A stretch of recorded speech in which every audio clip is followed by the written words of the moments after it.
Hello everybody, it's the Cranky Cruiser here to talk about MSC World America.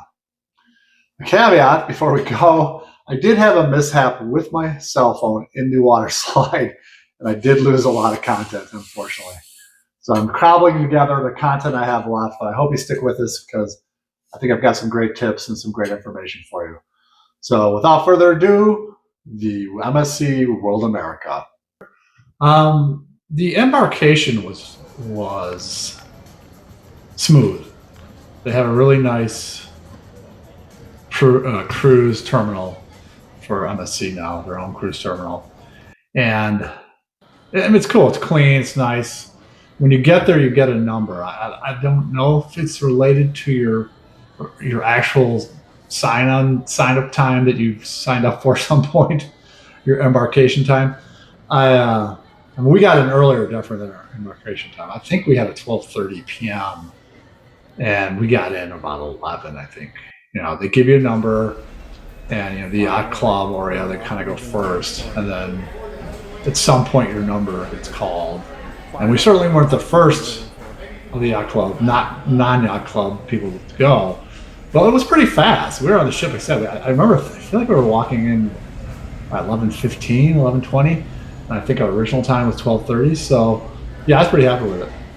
So embarkation did worked out well. So very nice, very nice terminal. It has cool videos on the wall, the whales and the animals, the fish swimming around almost like an aquarium. Again, when we were there, which was a little bit early, I guess, only half of their terminal was full. And it might be because it was just the one ship going off. I think it's all of hers, but so half the terminal was empty, really, and most of the people kind of sat on the one side, which is by the side that you actually walk onto the ship. And there is a security screening, once you get to the other side, and it wasn't too cumbersome, if I remember correctly. It was just kind of like, I think I showed my passport and that barcode that you get off the app. And that was pretty much it. And then we were on the ship, which was great. All right, let's talk about the MSC World America, the actual ship. You'll see some video sliding by here that I do have left still for my phone mishap in the water slide, but hopefully there's enough document for you. It was a really nice ship. It was a beautiful ship. It had two kind of main sections. I think it's 5, 6, 7, 8, or 6, 7, 8, were sort of the shops, the specialty restaurants, the help desk, or right turn, it was excursion booking, and then the 8th floor was where you get to the promenade, which I love. The promenade was awesome. Multi-level area that had restaurant, bar, some dessert places, shops, a nice cool glass elevator on either side that could get you from there to other areas on the ship. So yeah, I think we like the World Promenade area the best. I know Carnival has these promenade areas as well, and some of them might be a little bigger, but this was really nice. I really liked it. So we spent a lot of time in the promenade. It's on the back of the ship, so some of the seating is you're literally looking at the water outside. Part of the promenade is a little enclosed, and part of it's not enclosed. But overall, it's a really great space. And depending on where you're sitting, you can be looking right at the ocean from the back of the ship. The other main section is the upper sections with 18, 19, and 20, those floors. 18, you have the pool, the main pool, but there was also, what was really nice for me, there was an indoor pool and indoor hot tubs, as well as outdoor pools and hot tubs. I burn easily, and I don't like to be out in the sun, to be honest, a lot. I put sunscreen on and a hat, whatever, but it was nice to have a good enough sized pool that was indoor, and I did go in it a few times, and hot tubs in that same area. So it was kind of nice to have the outside fully in the sun and the inside pretty much fully blocked from the sun. I will say one thing about the hot tubs up there. They have a couple guys that patrol them, and they don't like they don't let people stay in very long. I guess only maybe when it's not that crowded, maybe on sea days. But in general, you sit down in the hot tub and you're looking out and you have a good old time, and all of a sudden you got to leave because, and I get it. It's sort of fair because otherwise you get like 20 people from a family or two that just sit there for 3 hours. So I get it. I get that it's a little more fair, but it can be a little annoying at times. And I thought once or twice they kicked us out. And I thought like there's like nobody waiting to get in here. So but again, it didn't detract from the fact that I did enjoy those indoor hot tubs, and I did enjoy 18, 19, and 20. So 19 and 20 also had the water park, the adventure park, which is cool. So our room was a typical interior room. I usually get interiors. It doesn't seem worth the money to get balconies usually. Sometimes you get a great deal, but my goal is to not be in the room that often.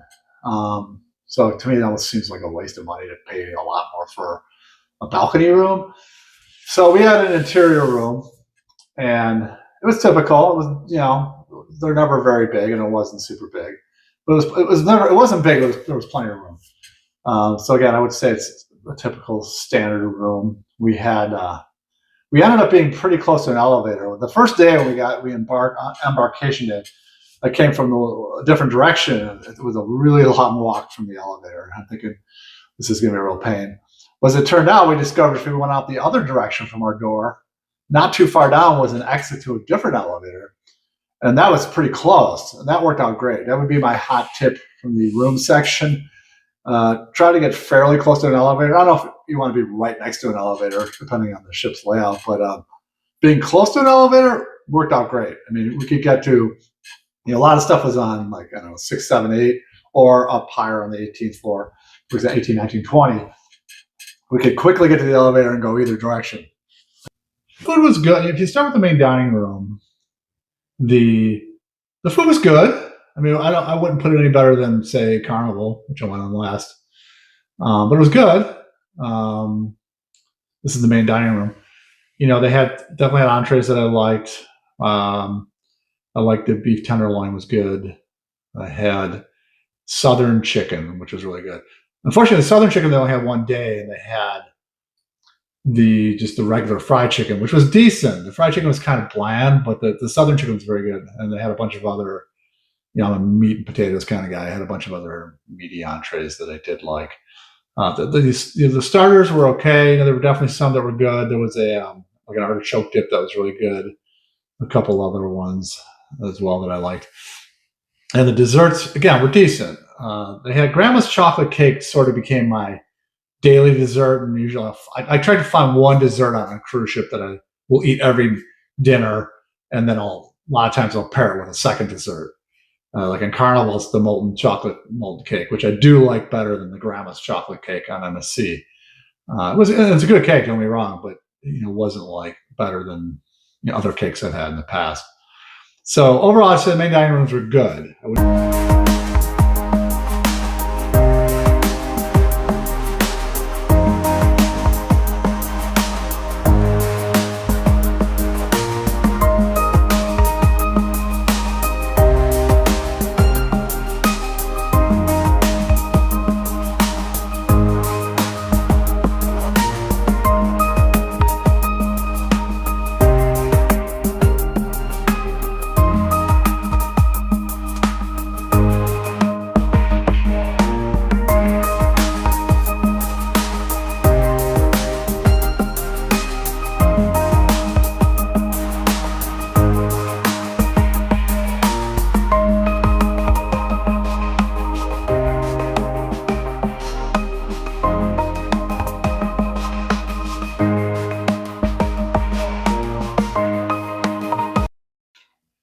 Oh, when it comes to dining too, the main dining room, I did want to mention this. So if you're not in the yacht club, or I think Orient might be the same, but definitely if you're not in the yacht club, you don't get the anytime dining, which I do like. I've been on Carnival a number of times too, and I like their anytime dining because it's kind of nice. You go when you want to go. You put it in the app, and they tell you when the table's ready. They don't offer that for non-yacht club members on the MSC World America. So I picked an early, so if you pick early or late dinner time, I picked early because in life I tend to eat pretty early dinner time. And then they assign you a time within the early window. And of course, we ended up at the earliest time. So we got the 5 p.m. was our time. And it turns out 5 p.m. is not a great time because that's when a lot of the sailaways are, including like the first day. So the first day we wanted to see the sailaway from Miami. And I got there probably, I don't know, 5 after 6. And it was a big ordeal. And I was supposed to be there at 5. And he went through his computer menu and said, all right, we can probably have a seat for you at 7:30. So, which is great. So they did try to accommodate that. So I came back at 7:30, and my wife and I. And at that 7:30, again, the wait staff was kind of like, you got to stick to your time. We're making an accommodation. You really shouldn't be here at this, So I didn't really love that. And they did say, if you really want a different time when you leave tonight, talk to the maitre d', and maybe they can give you a new assigned time. So long story short, we didn't change our time, and it did basically work out. But I didn't like the fact that it seemed like such an ordeal that I didn't want to eat at 5 p.m. Because, again, that's not a great time because that's when a lot of sailaways are from when you're in ports or when you're in Miami or whatever it is. So the one thing I do like that they do is they seem to stagger the time. So we were in a group of twos. I mean, so it was 2, 6 people. So our time was 5 o'clock. It seemed like the persons next to us were, say, 5:15 or 5:20, and the people next to them were maybe 5:30, 5:35, which is nice because you can start your dinner, have it already coming to you, you're eating before the next person comes and sits next to you. So you never felt like you were overlapping with the other folks for an entire meal, which I like. I mean, it's kind of nice to have almost a private table for a while. And you never know who you're going to sit next to. No, the people sitting next to us were fine, and hopefully they felt the same way about us. So certainly I had no issue there, but it was kind of nice. It seemed like they staggered the times within the early window time. And overall, again, I thought it was a great experience. Okay, let's talk about fast casual, I guess we'll call it. Fast casual food. Your pizza and your burgers. It's funny because MSC has a reputation for having the best pizza at sea. I don't know. I went to Pizza and Burger, and I had their pizza a few times for sure. And it was okay. I didn't think it was any better than Carmel. It was okay. And the other thing, so they had different varieties. They didn't ever have sausage. I asked the guy, and he said they were going to make it at some point. I never saw it there. That's okay. I mean, I like pepperoni. I like plenty of other kinds. So in general, the pizza was decent, but I wouldn't say it lived up to the reputation. The one thing they do, they cook them. They cook an entire pizza, and they put the pizzas out there. And then they sit there, and people take the slices. And, if not super busy, then by the time you get your slice, it could have been sitting out there for a while. I think that's part of the problem. So, again, I would say their pizza was decent, but not as well rated as everybody else seems to think. And again, I live in an area where we have great food. And, I'm a bit of a pizza snob, so that might be part of the problem. I eat pizza all the time, and I eat really good pizza. But it was good enough. Now, I will say, here's my hot tip for you. The best pizza I had on MSC World America was at La Boca, which is when you first, it's by the pool. When you first walk out the door, there's La Boca. And they're not always open, they're open a lot, or they're not always making pizza. And when they do, it's actually, I just thought it was actually really good. That was pizza I'd say, okay, maybe I could see where you get the reputation from that. Because the couple pieces I had at La Boca were really good. So that's my hot tip. I'd be curious, anybody who wants to reply to my video, comment on my video.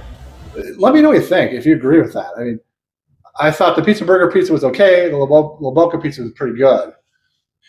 So the other thing I would call fast casual are like hamburgers, hot dogs. But we'll focus on hamburgers. So they cook the hamburgers. They put stuff on them like not pepper, like onions and pickles or what have you. And then they wrap it up in paper and they stick a bunch of them under the heat lamps. And right there, you're losing quality. And for people like me who don't like a lot of stuff on your hamburger, I just want to taste the meat and a little bit of maybe ketchup or mayonnaise or mustard.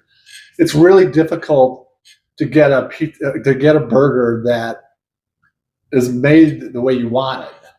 and it hasn't definitely can't get one that hasn't been sitting under a heat lamp. I did get one day. The guy was kind of slow on the line at Pizza and Burger, and he did make one for me. And I think you can request this. I think he made one plain and he gave it to me.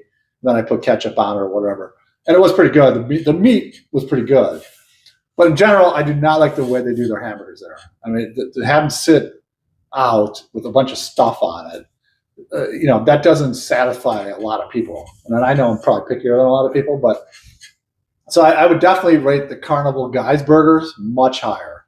First of all, Carnival, you get it made to order. You get in line and you tell them what you want, and they put what you want on it, and they give it to you. It's fresh and it's great. So with pizza, I'd say it's about a tie between MSC and let's say Carnival. And with burgers, I'd say Carnival wins pretty handily on the burger front. Another hot tip for you: when you are in pizza and burger, the things I did like the most were the wings, and not the boneless. The boneless were they're okay. They're kind of bland, and I usually like boneless preferably. But I had the bone in, which they had some kind of buffalo sauce on it. It was really. I started going to Pizza and Burger for the bone in wings because they were so good. So it's a great experience at Pizza and Burger. Don't get me wrong. I just some of the food wasn't as good as I thought it would be, but it wasn't bad. So the next topic to talk about are the sort of entertainment, fun and games on the ship. I'm referring to things like water slides. And they did have a few water slides. Which was kind of nice. They actually had one where you had like the inner tube, and you could do a solo inner tube or an inner tube with two people, which was kind of fun, kind of cool. So that was nice. And then they had traditional water slides where you just went down on your back, essentially. That's where I ruined my phone, by the way, doing that without a cover. These phones are supposed to be waterproof, but I digress. So they had those kind of water slides, and they also had the drop slide. I don't mean the jaw drop. They had a wet slide that went directly down. I did not try it. I probably would have. I just never got around to it. So they had some really nice water slides. The wait wasn't terrible. When we did it, and there might have been days where it was worse, but it seemed fine. So speaking of the jaw drop, that's the dry slide. That was really cool. I did it once. I really enjoyed it. I did it at night, and you were supposed to sign up for a time, which I didn't. So it was after dinner one night. I went up there, and they had a kind of standby line or the line where you made a reservation. And they were pretty fair about it. So even though I did not have a reservation, I did not have to wait a super long time. What? Do I grab this thing? No, put your feet inside there, inside. Open it. Wait. Just open that one. No, open it's like a bucket. Oh, like this? Yeah, put your feet inside. Gotcha.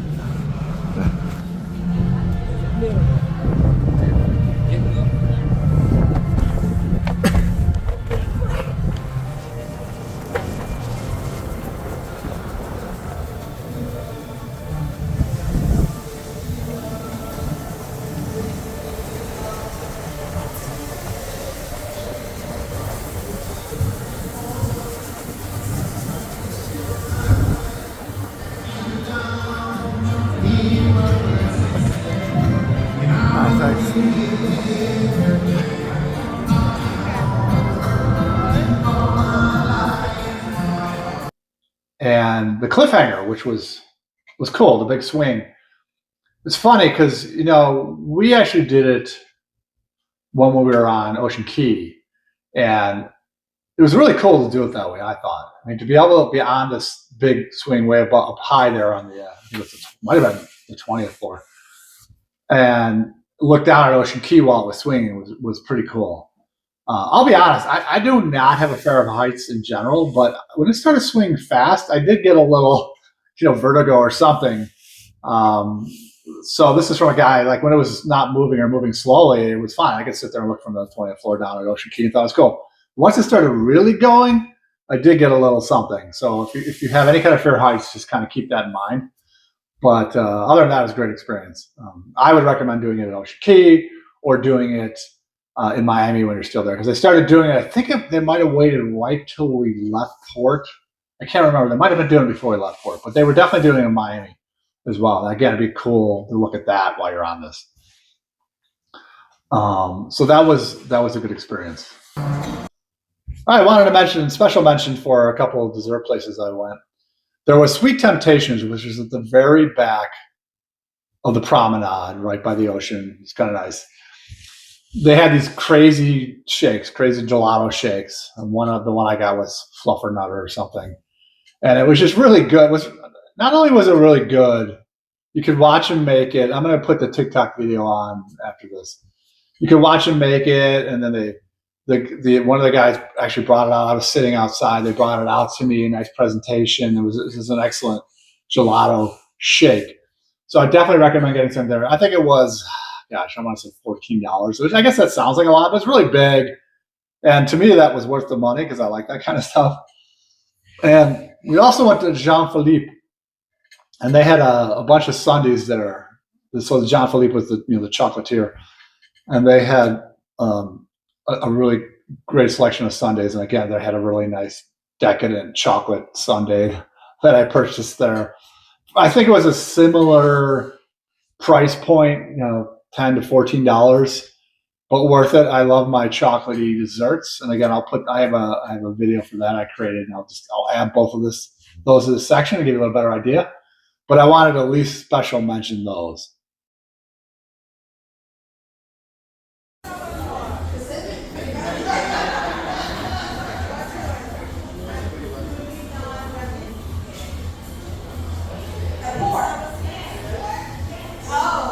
I'll film them. How am I supposed to eat that? Thank you.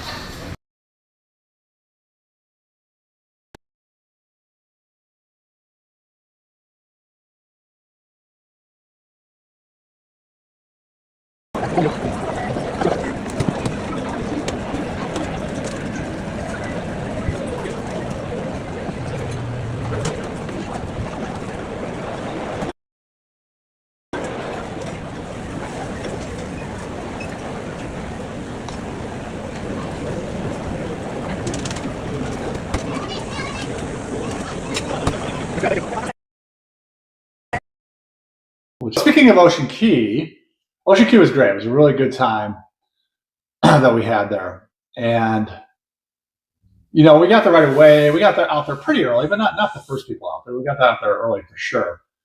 And we were able to get 2 chairs and an umbrella in the water area by the ship. Those were free, which is nice. So we had those 2 chairs and an umbrella for a number of hours, in the morning. And I think so let's say you get out there at 8:30, I don't know what time it was. And then by, I want to say 10:30, the food shacks start to open up. So we were sitting there, we had an umbrella and a chair. It was actually a very windy day. And they did make us put the umbrella down once or twice. So we got some food at the food shack. Had chicken burgers. You could get pop there, other things. It was a lot of good food there, which was close to where we were sitting. So we did that in the morning. Then we left.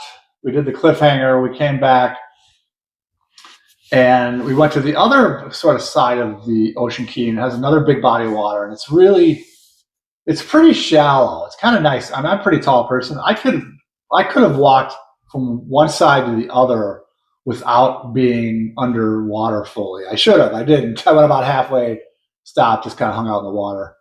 And it was nice. It was really nice. And my wife and I just sat there in the nice warm water. And even though it was, spring break, the water was already pretty warm. And it was just really relaxing. There you do have to pay for chairs and umbrellas. So what we did is I didn't really want to pay for one. So we just took our stuff, we had with us. My wife had a beach bag, and we put it all just kind of in a corner, a little bit off of where the pay area is, and just kind of put it there and just let it sit there. And it was fine. That worked out fine. I didn't leave I had my phone around my neck in a cover, and I didn't leave anything, I guess, of any value there. I guess, there could be a risk. I don't think there's too much risk when you're on a private island with your cruise, but it was great. And the other thing was we were the only ship there. I know they're transitioning to a multi-ship sort of format. I'm so glad we got there before they started doing that. So we were there as the only ship there, MSC World America, and that was great. So I think it's definitely worth going to Ocean Key. There's plenty to do there.